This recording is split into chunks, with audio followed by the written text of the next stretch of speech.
Good morning, students. Today I am going to narrate you a beautiful story which is taken from a Burmese tale. This story tells us that we should or we must try to tackle a small problem before it becomes a large one. In this story, there is given a king and his advisor. Once upon a time, a king sat on his balcony eating rice cakes and honey with his chief adviser. As they ate, they gazed down at the busy street below. The king pointed to something in the distance, and as he did, a drop of honey from his rice cake landed on the balcony railing. Your Highness, you have spilled a drop of honey, observed the adviser. Shall I call a servant to come and clean it up? But the king laughed. A little drop of honey is not my problem. Someone will clean it later. They went on eating and talking as the drop of honey warmed in the sun and began to slowly drip down the side of railing until it landed in the street with a plop. Your Highness, the adviser again said, that drop of honey has now fallen into the street where it is attracting flies. Shouldn't we call a servant to come and clean it up? But again the king yawned lazily and replied, a little drop of honey and a few flies are not my problem. Someone will deal with it later.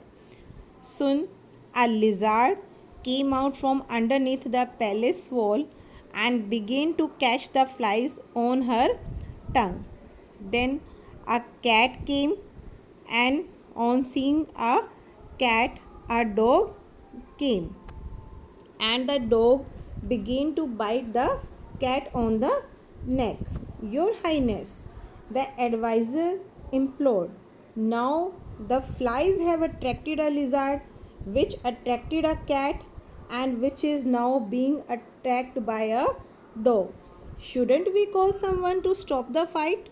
But the king only stretched and shook his head at the adviser. Won't you relax? A silly animal fight is not my problem. Someone will surely see to it. In fact, the baker, or we can say the cat owner and the dog owner, see to it.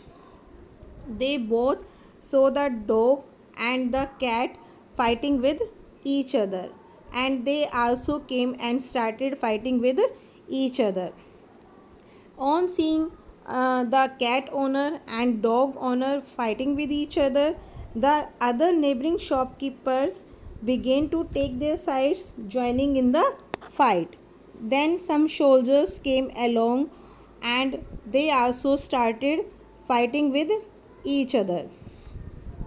In this way, the quarrel grew up and grew until a great battle waged in the streets.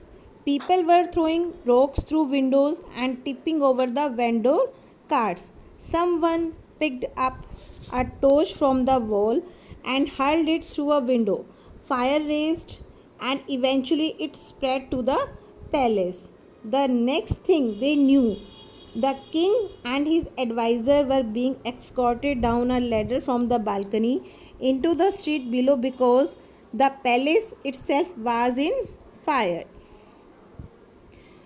The next later that day, when the fire had died out, the king and his adviser surveyed the ruins of their land. Suddenly, the king stopped in the street underneath where his balcony had been. He reached down and touched something in a small puddle on the ground.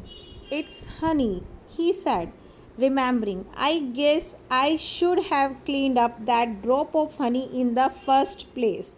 Now my whole kingdom has been lost because of it. That was the last day that the king ever said, it's not my problem.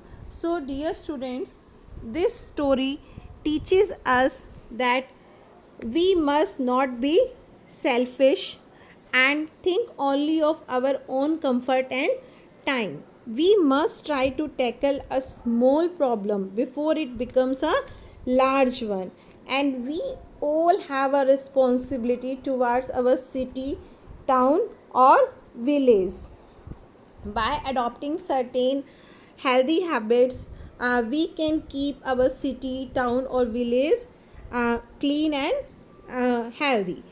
So this story is a great story which teaches us that we should be a responsible citizen. Thank you. Have a nice day.